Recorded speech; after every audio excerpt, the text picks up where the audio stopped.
ইতিহাসের নাম শুনলে সাধারণত আমার মাথায় আসে অনেক পুরনো গল্প, রাজা রানী, যুদ্ধ আর অসংখ্য সাল তারিখ। সত্যি কথা বলতে কি, ইতিহাস কখনোই আমার খুব প্রিয় বিষয় ছিল না। কিন্তু আজ এমন একটি জায়গায় এসেছি যেখানে ইতিহাস শুধু বইয়ের পাতায় বন্দী নয়, বরং শিল্প আর অসাধারণ সব সংগ্রহের মাধ্যমে জীবন্ত হয়ে উঠেছে।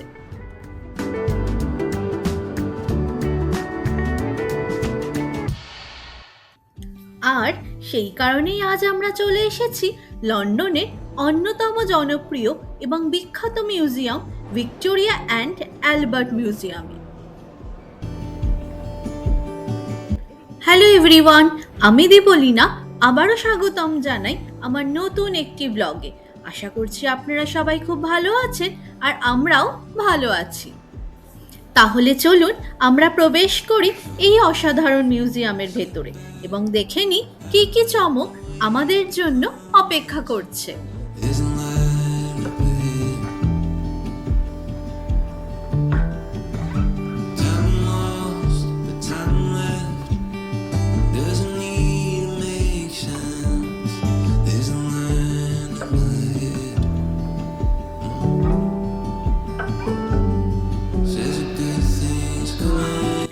মিউজিয়ামের প্রবেশদ্বার পেরিয়ে ভেতরে ঢুকতেই চোখ জুড়িয়ে গেল।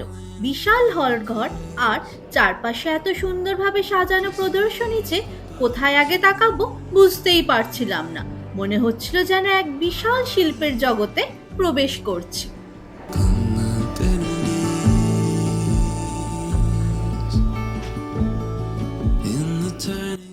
আমাদের আজকের যাত্রা শুরু হলো জাপান গ্যালারি থেকে। জাপানি সংস্কৃতি বরাবরই আমাকে আকর্ষণ করে। ঘরে প্রবেশ করতে দেখা গেল জাপানের বিভিন্ন যুগের শিল্পকর্ম, পোশাক, অস্ত্র এবং দৈনন্দিন জীবনের নানা উপকরণ। প্রতিটি জিনিসের মধ্যেই ছিল সূক্ষ্মতা এবং নিখুঁত কারুকাজের ছাপ।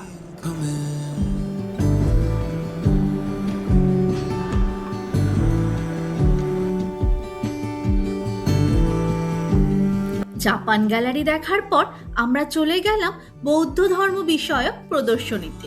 এখানে বিভিন্ন দেশ থেকে সংগৃহীত বুদ্ধ মূর্তি এবং ধর্মীয় শিল্পকর্ম রাখা হয়েছে। পুরো পরিবেশটাই ছিল অত্যন্ত শান্ত ও প্রশান্তিময়।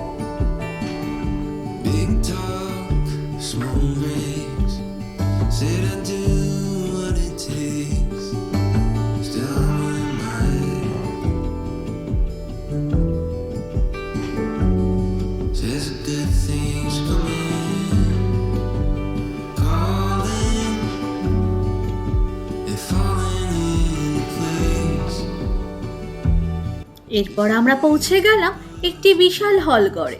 সত্যি বলতে কি, এই ঘরে ঢুকেই আমি কিছুক্ষণ থমকে দাঁড়িয়েছিলাম।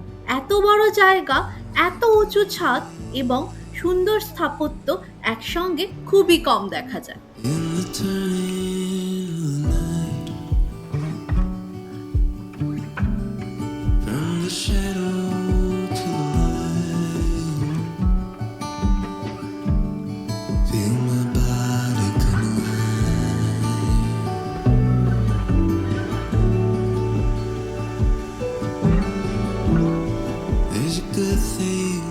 চারপাশে বিভিন্ন যুগের ভাস্কর্য এবং স্থাপত্যের অংশ প্রদর্শন করা হয়েছে।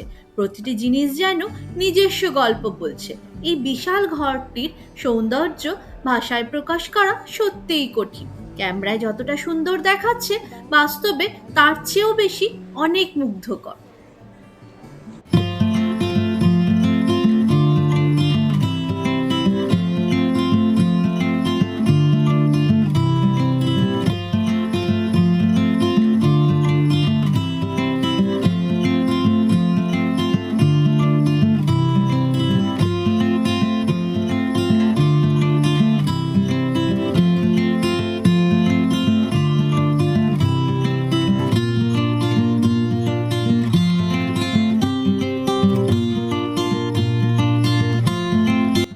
মিউজিয়ামের ভেতরের একটি জায়গা খুব ভালো লেগেছে। একটি সুন্দর উন্মুক্ত প্রাঙ্গণ, যেখানে বসে মানুষ বিশ্রাম নিচ্ছে আর পরিবেশকে উপভোগ করছে।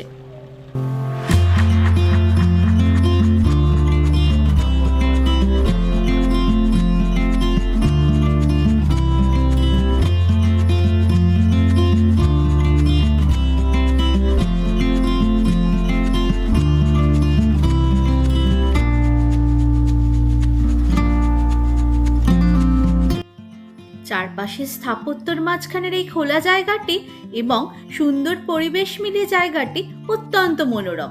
এত বড় মিউজিয়ামের মাঝখানেও যে এমন শান্ত একটি স্থান সত্যি প্রশংসার যোগ্য।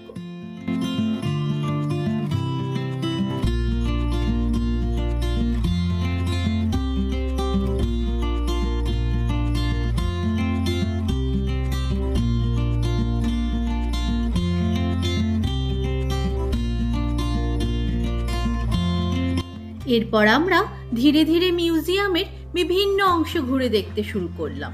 হাঁটতে হাঁটতে কখন যে সময় কেটে যাচ্ছিল বুঝতেই পারছিলাম না। প্রতিটা গ্যালারিতে নতুন কিছু আবিষ্কার করার আনন্দ ছিল।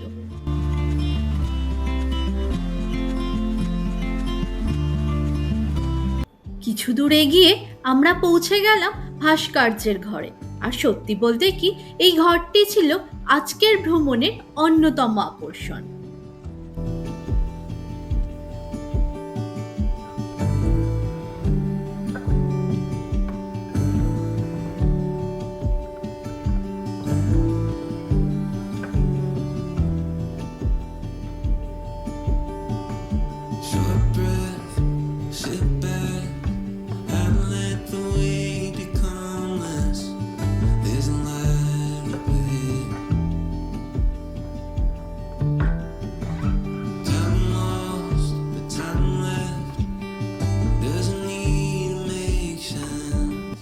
এখানে এত অসাধারণ সব ভাস্কর্য রয়েছে যে কোনটা ছেড়ে কোনটা দেখব বুঝতেই পারছিলাম না।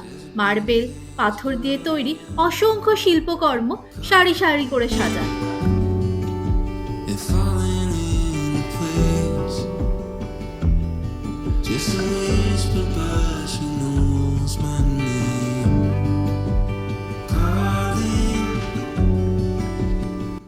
ভাস্কর্যের ঘরের মাঝখানে দাঁড়িয়ে চারপাশে তাকালে মনে হচ্ছিল যেন সময় কয়েকশো বছর পেছনে চলে গেছে।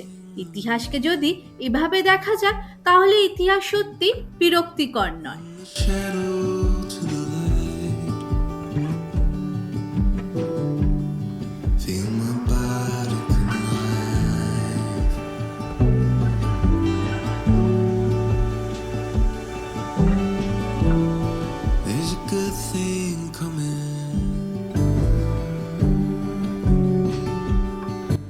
আর এখানেই দেখতে পেলাম বিশ্বের অন্যতম বিখ্যাত ভাস্কর্য ডেভিডের প্রতিরূপ। অনেকেই এটিকে ইতালীয় শিল্পকলার এক অসাধারণ নিদর্শন হিসাবে বিবেচনা করেন।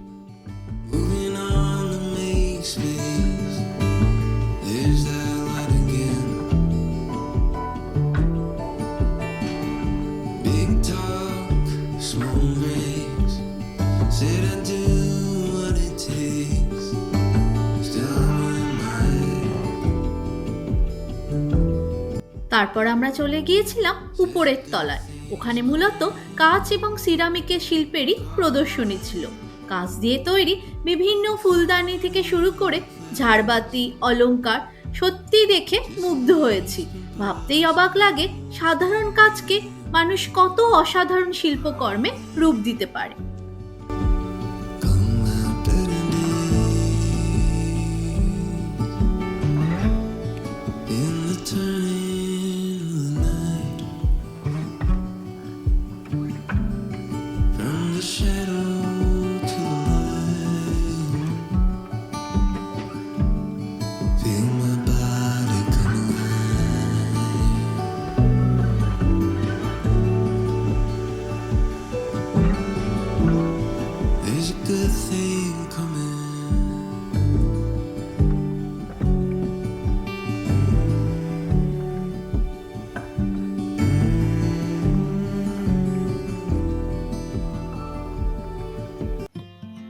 এরপর আমরা দেখলাম লোহার তৈরি কিছু ঐতিহাসিক নিদর্শন।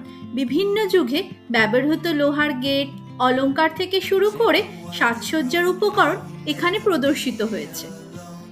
As long as I've got you, we'll scale the heights, up every mountain like it was yesterday. I feel it every way.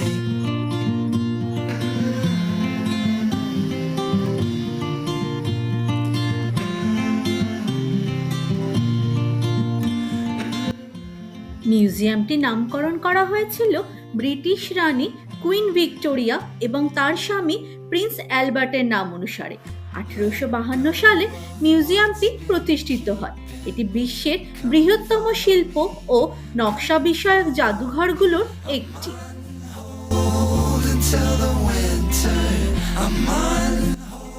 উপরের তলা থেকে আবার নিচের ভাস্কর্যের ঘরটি দেখার সুযোগ হলো। উপরে দাঁড়িয়ে পুরো ঘরটির দৃশ্য একেবারে অন্যরকম লাগছিল। সারি সারি ভাস্কর্য, উঁচু ছাদ আর বিশাল জায়গা মিলিয়ে দৃশ্যটি ছিল অসাধারণ। কিছুক্ষণ দাঁড়িয়ে শুধু এই দৃশ্যটি উপভোগ করলাম।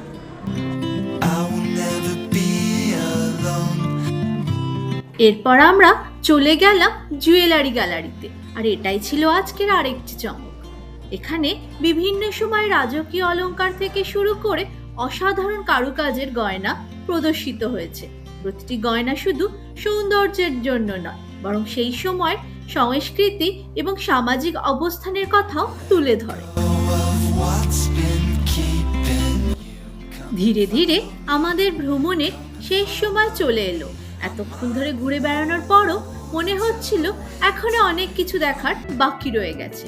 তবুও আজকের মতো এখানেই বিদায় জানাতে হবে এই অসাধারণ জায়গাটিকে।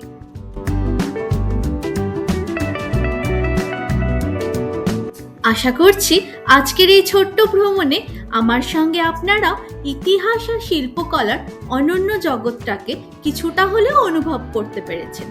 তাহলে আজকের মতো এখানেই বিদায় নিচ্ছি। সবাই ভালো থাকবেন, সুস্থ থাকবেন এবং জীবনের ছোট ছোট সুন্দর মুহূর্তগুলো উপভোগ করতে ভুলবেন না। আবারও দেখা হবে নতুন কোনো গল্প নিয়ে, নতুন কোনো ব্লগে।